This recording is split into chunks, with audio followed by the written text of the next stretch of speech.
and welcome from Freedom's Foundation at Valley Forge. I'm Jason Rea, the Executive Vice President here at the Foundation. Tonight we have a special treat for you. This is part 2 in our series of virtual talks on the Constitution. Tonight we feature Roger Smith, who has spent his career engaged with difficult questions centering his research on constitutional law, American political thought, and modern legal and political theory, with special interests in questions of citizenship, race, ethnicity, and gender. Rogers was one of our 2020 Distinguished Citizen Award recipients, and along with Larry Arnn, who we featured last week, will be speaking this week with our president, David Harmer, as they talk about the Constitution in anticipation of our election on November 3rd, and as we know, the election that is already going on around the country. Freedom's Foundation is proud to feature both Dr. Arnn and Dr. Smith for their incredible work on the Constitution and asking difficult questions. And so tonight's featured conversation will allow you to have a little more insight into our Constitution, what it means, how it applies to all of us, and how lucky we are to live in a country governed by this Constitution and the work that the founders did over 220 years ago. Dr. Smith is the Christopher H. Browne Professor of Political Science at the University of Pennsylvania. His book, Civic Ideals, Conflicting Visions of Citizenship and U.S. History, was a finalist for the 1998 Pulitzer Prize in History. At the heart of his scholarship is nuance and integrity and ultimately heart. And Dr. Smith has been a longtime friend of Freedom's Foundation, and we're proud again to feature this conversation with our president. Enjoy. Professor Smith, it's a pleasure to visit with you again. We sometimes speak of the American founding as though it happened, began and ended long ago. Say from 1775 or 1776 to 1787 or 1789. But it seems to me that it doesn't take much reflection to compel us to acknowledge that the founders thought and wrote far ahead of what they were enabled to enact and live. Surely the work of the American founding wasn't complete before 1865 or even 1964. Maybe the genius of the founding was that it represented only a beginning.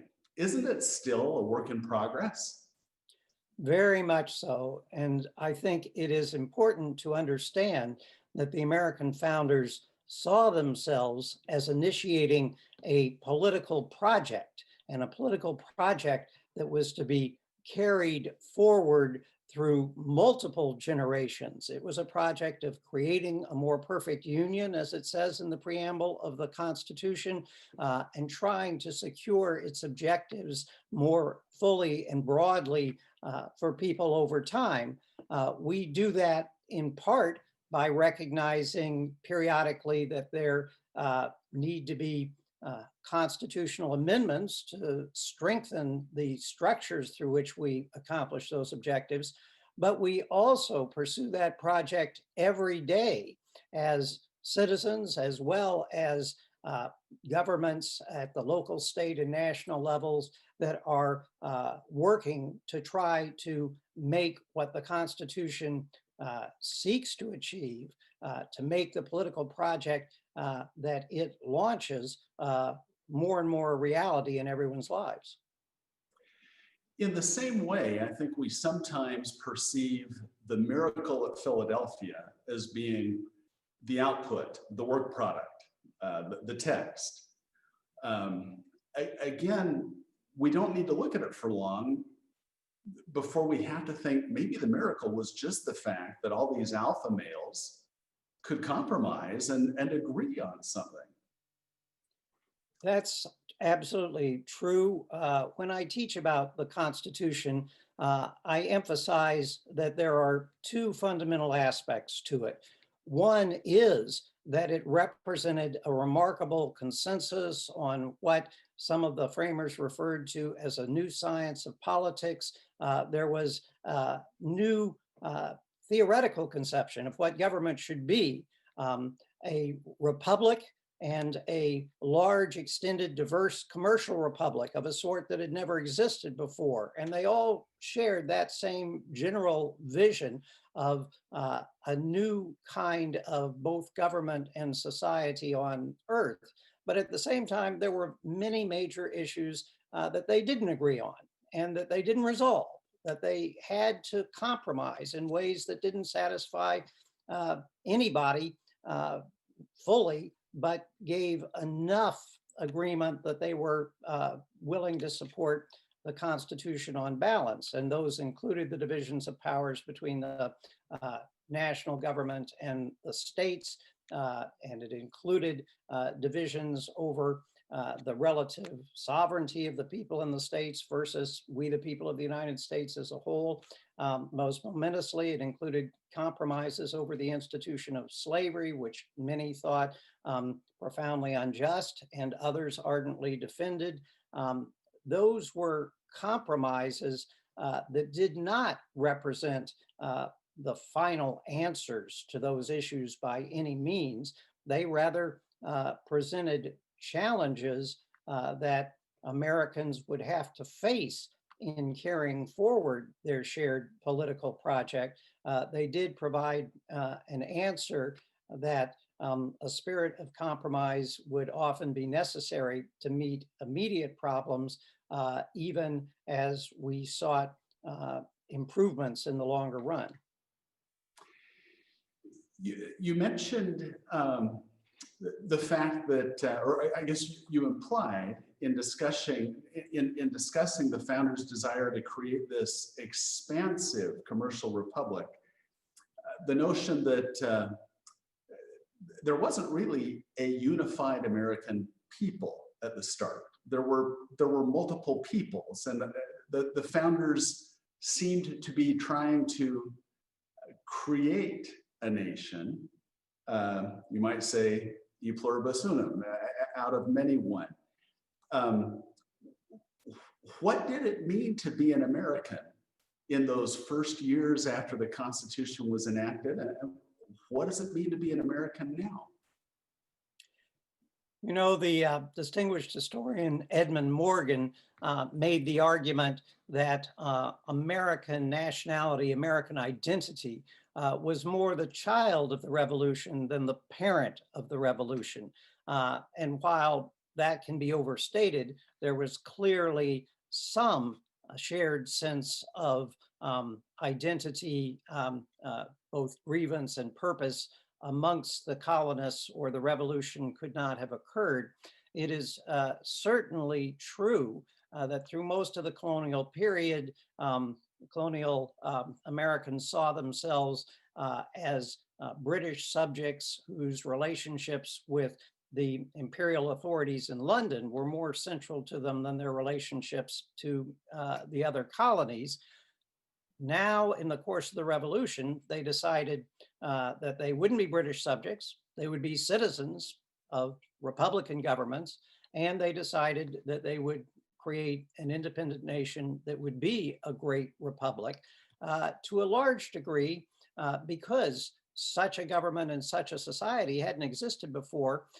They were not clear on exactly what all that meant for how they should live and how they should govern themselves. They had aspirations expressed most memorably in the Declaration of Independence that they were going to create governments that would secure the inalienable rights of life, liberty, and pursuit of happiness for all. But just how did you do that, and what did that mean? What did it mean for the many forms of hierarchy and inequality that did characterize colonial societies? They had class inequalities, race inequalities, gender inequalities. They had religious inequalities. They had a variety of differences, and they were different in different locations in the colonies. And so the revolutionaries were faced with the task of deciding what this new project that they were undertaking meant for how Americans should live, and as you say, for what it means to be an American. I do think that there was widely shared consensus by the end of the revolution that they were to be a Republican people, that embraced commercial economy for economic growth, but that also embraced religious liberty for spiritual growth, and that did have a real commitment to securing basic rights for all, but at the same time, there were pretty intense disputes over what it really meant to secure basic rights for all and who should share in those rights. Part of the meaning of being an American then and now was trying to work out the answers to those questions. We are defined as much by the unresolved issues of the project that we have undertaken as we are by the important things that we do agree on. And so the question, what does it mean to be an American? The real answer is that that's a question that Americans are continuing to answer for themselves today. I suppose it's a question that each of us has the opportunity to answer. Maybe not, if not the duty, certainly the ability. Perhaps having the opportunity, there's an implicit responsibility to grasp it. We're blessed, we're fortunate. Not all the Earth's inhabitants have that ability to shape an ongoing political project, do they? That's true. And I think, in fact, I would say that it is a civic duty that we recognize that those of us who are citizens of this country today are inescapably the heirs of that political project. It has shaped all aspects of the society in which we live. It has therefore shaped many dimensions of who we are as individuals, who our families are, our communities, our nation as a whole. And what we can't escape is that the actions that we take will determine how that project is conducted today and how it is handed down to those who come after us. We are Americans, and what we do to shape the meaning of America now is going to be a vital phase in that historic project. We can't avoid that reality. We can only do it poorly or better. We can pursue it in many different ways. And so I do think it's a civic responsibility to ask ourselves, we who are in many ways the beneficiaries of the extraordinary achievements of the American project, but who also therefore share in the profound challenges that it has also left us with, the many issues that confront our nation. We do have a civic responsibility to decide how we're going to help carry that project forward, how we'll try to achieve a more perfect union in our times if we can. Thank you for articulating that so beautifully. Certainly, Freedom's Foundation at Valley Forge believes that those of us who share the blessings of liberty also share the responsibility for preserving and extending them. And I think you've made a beautiful case for why that is so. With Election Day imminent and early voting underway, one can't help but perceive the current moment as not merely partisan, but polarized, even acrimonious, bitter. Of course, we've had plenty of hotly contested elections, but it seems that we're in a moment where there's, I guess, not just good argument, but bad invective. That there's a degree of division among people of otherwise goodwill that it troubles me. Does it trouble you? Should it trouble us as participants in the American experiment? It is deeply troubling. The degree of division and bitterness we have today is not unprecedented, but it is unusual. It is important to recognize that while they achieved a significant measure of comity and compromise at the Philadelphia Convention in 1787, that was barely achieved, and it was followed by a bitter ratification fight. So there have been deep divisions amongst Americans from the start, and some of the issues that they compromised on that they didn't resolve in Philadelphia worsened in ensuing decades, ultimately leading to the cataclysmic Civil War, a time when animosities and conflicts were far more profound than they are at the current moment. Nonetheless, I have to acknowledge that the degree of polarization that we have now is deeper and I think more dangerous than at any time in my lifetime. It is important to remember that the American political project proved so stunningly successful by the mid-20th century that America had become the world's largest economy, the world's greatest military power, and the world's political leader in trying to construct a more peaceful and productive post-war global order. And the United States played that role with some significant successes for more than a half century, approaching now, it would be 3/4 of a century. But today, we are so deeply divided that we are unable to reach agreement on addressing many of the serious short-term and long-term challenges that we face. We have seen this in 2020 with our struggles to cope with the COVID-19 crisis, but we're also seeing it in our repeated failures to address the issues of infrastructure that both parties say we need to do more on, the issues of immigration that both sides say we need to do more on, many of the issues concerning the U.S. role in the world that are vital not just to ourselves, but to all the peoples of the world. There is a danger now that the U.S.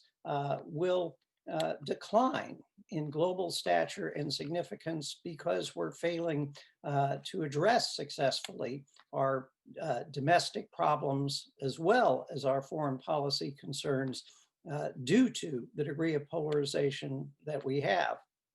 That's why I think in this period, the kind of work the Freedoms Foundation does is a small but significant part of what we all need. We do need to regain a deeper sense of the fact that we have a shared political project, that it is based on principles and goals and institutions that in many respects have been extraordinarily beneficial to not just Americans, but to the world, despite many failings and deficiencies.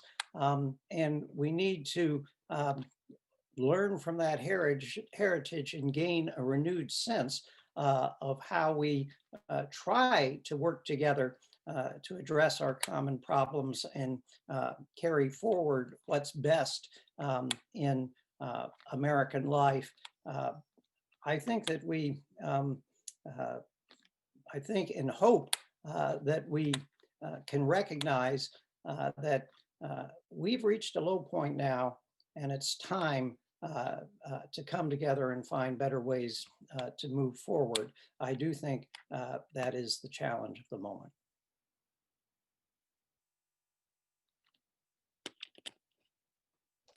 I'm so sorry. I didn't want to interrupt and I was muted. Dr. Smith, that was eloquently stated. And I hope this doesn't sound self-serving, but I'm so glad we're recording this.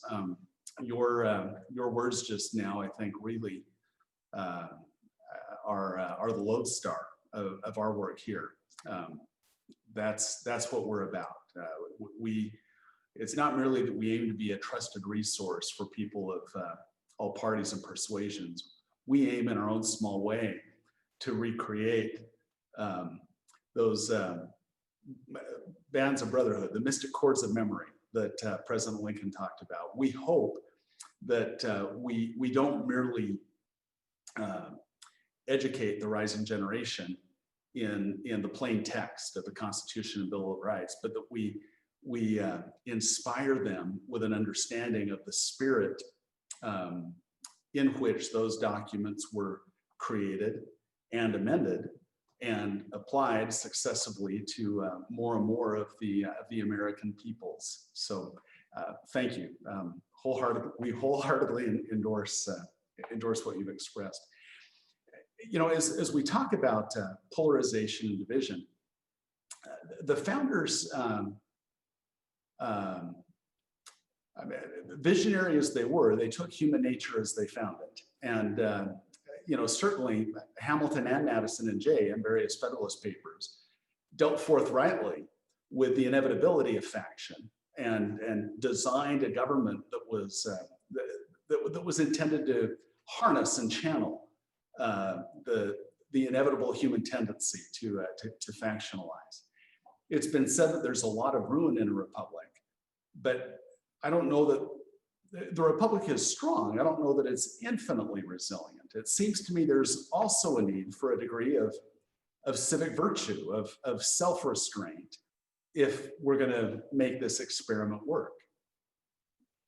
Yes, the Federalist Papers, while at the same time recognizing that enlightened statesmen will not always be at the helm, that part of the challenge is to harness self-interest so that it serves the public good, they also recognize that there does need to be a certain amount of virtue in both citizens and leaders if Republican self-governance is to be conducted successfully.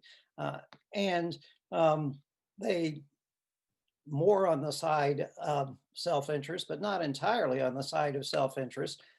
They hoped that a commercial republic would create a shared stake in the economic growth and prosperity of the people as a whole, while also fostering habits of discipline and industry that represented certain kinds of virtue. But they were also aware that the pursuit of material gain could be all-consuming in ways that took away from the kinds of concern for the common good and for the Republican civic virtues that they also hoped to foster. We have continued to struggle with that tension in American society. We want lots of freedom for productive economic pursuits, for our spiritual lives, and for many, many forms of creativity and enjoyment that make life great. But none of that is possible if we don't continue to have the kind of concern to make our collective political lives work constructively for all that represent the sorts of civic virtues that the founders very much wanted to have. In our day, I think the challenge of fostering that kind of civic virtue takes the particular form of learning to deal constructively with the greater diversity of American society. We have become, although even revolutionary America was more diverse than sometimes we recall, we certainly have become, in religious, demographic, and cultural terms, still more diverse today. Madison and others of the framers hoped that diversity would help solve the problem of faction, would do so because in a large, diverse republic, it would be difficult to form majority coalitions that were really hostile to the rights of many people. The idea was that the coalition building amongst diversity would have a moderating effect. It would, you couldn't get enough people together unless you had an agenda that really served the good of lots of people. And so they thought that might be a solution to the problem of faction. They didn't solve the problem of faction. They didn't address the greatest issue of majority faction in their own time, which was white domination of people of color. That was something that, again, festered to the point of civil war and that we still struggle with today. Their institutions didn't recognize that in order to build coalitions across the nation, we needed to have something that they didn't want, which was mass political parties. They thought they would inevitably become factious. We've learned that in a system characterized by federalism and the separation of powers, you can't get coordination across government that can make government work without political leaders joining in teams of mass political parties that then compete for power. But today, our political party system faces the challenges of trying to address our greater diversity in ways that, again, build broad coalitions that work for the common good of all. And unfortunately, the polarization of the moment means that instead of our parties building coalitions across our diversity, too often they are lining up with racial and religious and other cultural groups all on one side and all on the other. So I think the particular challenge for civic virtue today is both for the leadership of both parties to do a better job of reaching out and building coalitions with Americans who disagree with them on many issues and are aligned on the other side. This isn't only a challenge for the political leadership, though. It's also a challenge for all of us as Americans to seek to gain a greater understanding of the concerns of those who are sharply opposed to us in many ways, and to look harder to identify where we do have common ground. The task I like to stress in my civic education endeavors is not to deny our differences, but to understand and clarify our differences, and in doing so, try hard to identify where we nonetheless have purposes and goals that we can share and that we can work on together. I think that's what civic virtue means in our own time. Dr. Smith, to that point, General Washington, or President Washington, in his magisterial farewell address, warned of the dangers of party. Even as political parties were not just forming around him, but already on the attack. Fighting it out. Rapidly so. But General Washington was no dummy. Was he naive, prophetic? Was he outlining an ideal he knew we couldn't rise? What do his warnings about the spirit of party say to us now? Well, to some degree, that farewell address reflected the fact that Washington was discouraged by the end of his second term by the growing divisions amongst Americans. Even the speech itself, the first draft of the speech was written by James Madison when Madison was allied with Washington, and the expectation was that Washington would serve only one term. Circumstances made it sensible for Washington to serve two terms, although he chose to stop then. By that point, Jefferson had left the administration. Madison was siding more with Jefferson. Hamilton rewrote the farewell address. And so it was itself a product of the growing divisions in the nation at that time. I think that Washington probably clung more than was entirely realistic to the hope that parties could be avoided in America, but the enduring lesson of what he said is not that we simply can't have political parties. If that were true, we wouldn't have made it to this point in our history. What is true is that the spirit of party should always be dedicated to offering a way to advance the good of the whole nation, and not simply the agenda of the core constituents of a political party.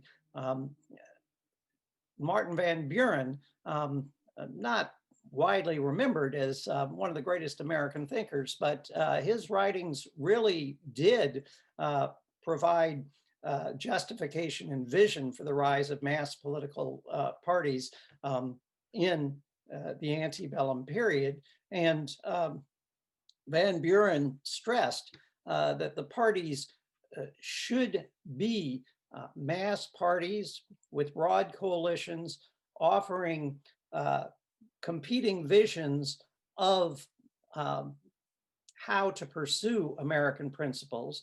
They should be parties of principle that might emphasize one aspect of America's founding commitments more than another, but they should each try to speak on behalf of those founding commitments and to offer the American people a choice of which ones they want to give priority now to, and which ones and which sorts of policies and strategies for the pursuing those principles they should adopt now.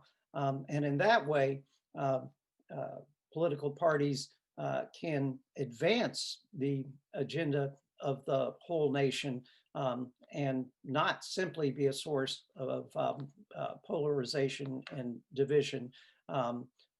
In that sense, although Martin Van Buren wasn't in many other respects clearly a direct heir of George Washington, I do think he offered the kind of vision of not letting parties subsume commitments to the common good that was the core of Washington's message.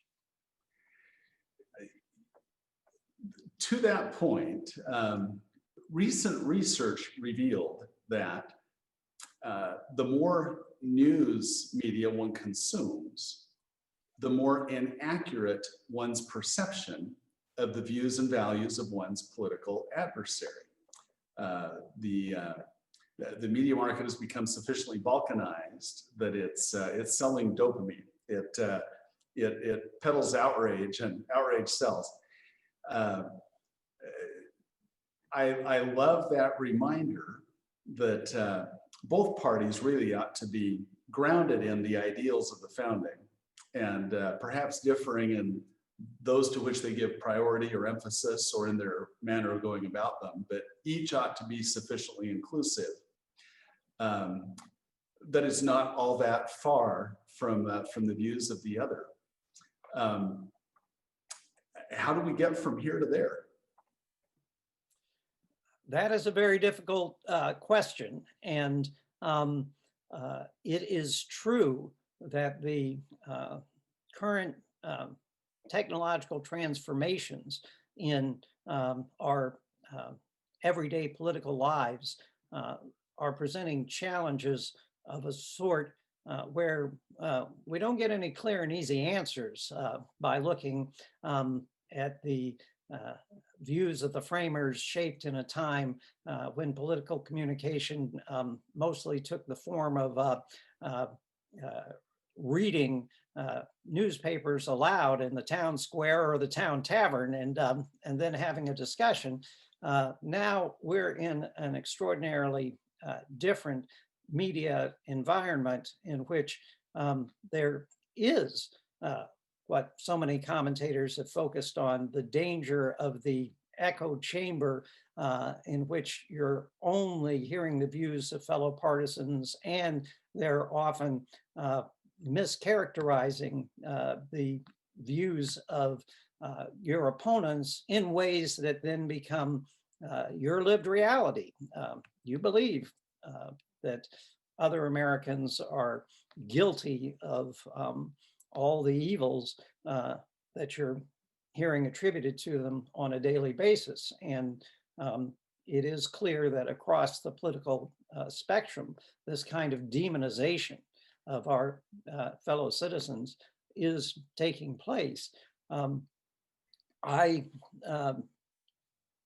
don't have any easy answer to this challenge, and it's one thing that reminds me that I'm no longer a young man. The world has changed in ways that a guy with a Twitter who doesn't have a Twitter account doesn't really fully grasp.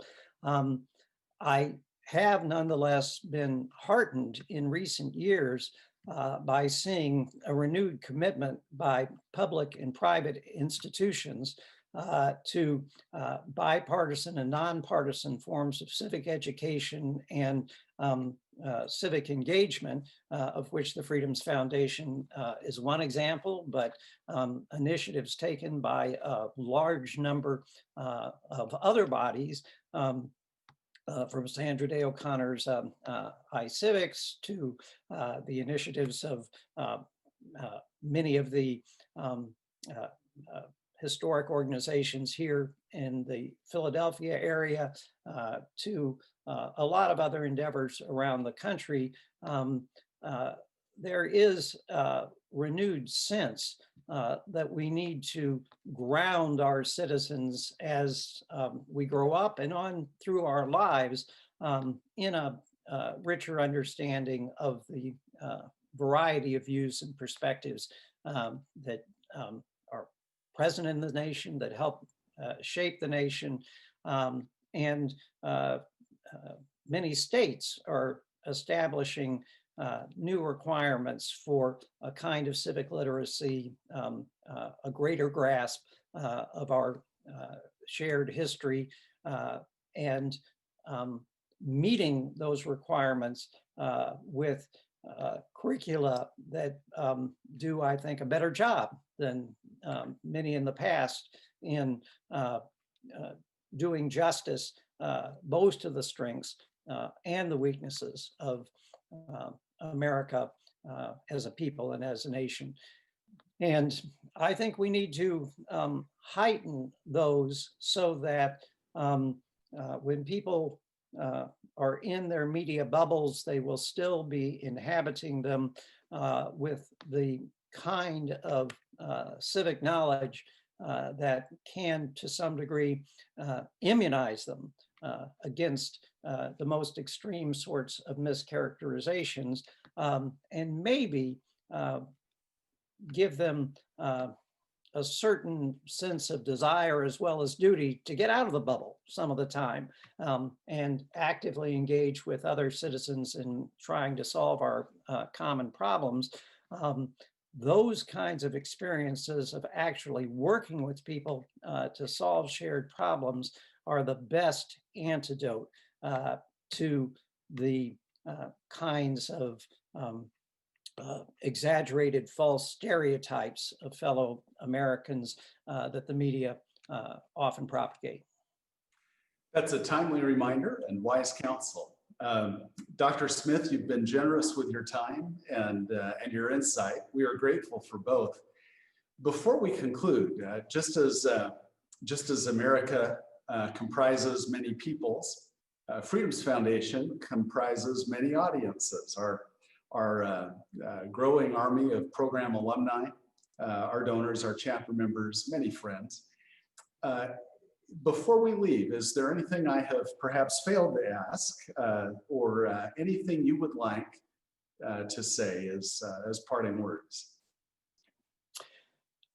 Well, I think I would just say because we have necessarily and appropriately dwelt on the great challenges and difficulties of our polarized present, that I do believe when I look at the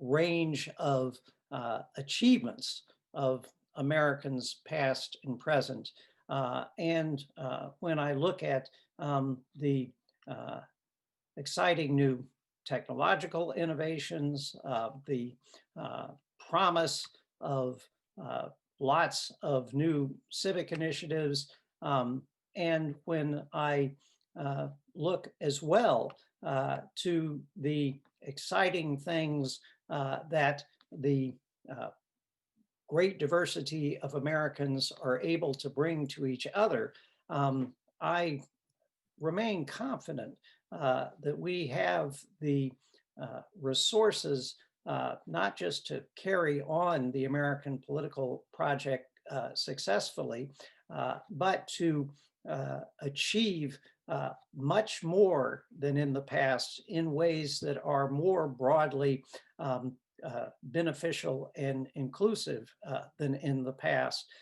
So while the problems of the moment are severe, I think that we should recognize that we do have the resources and potential not just to address them, but to do better than ever. Again, I think that the kinds of programs that the Freedoms Foundation offers, which not only teaches us about our heritage, but gives young people opportunities to engage actively in working together and having civic experiences. I think you see in your programs over and over again that Americans can work together in constructive and successful ways. And I think that the recognition that we can meet the challenges of the day and make for a better tomorrow, that's the core message that I think I want to stress, even in this deeply troubled time. To that, I can only say amen.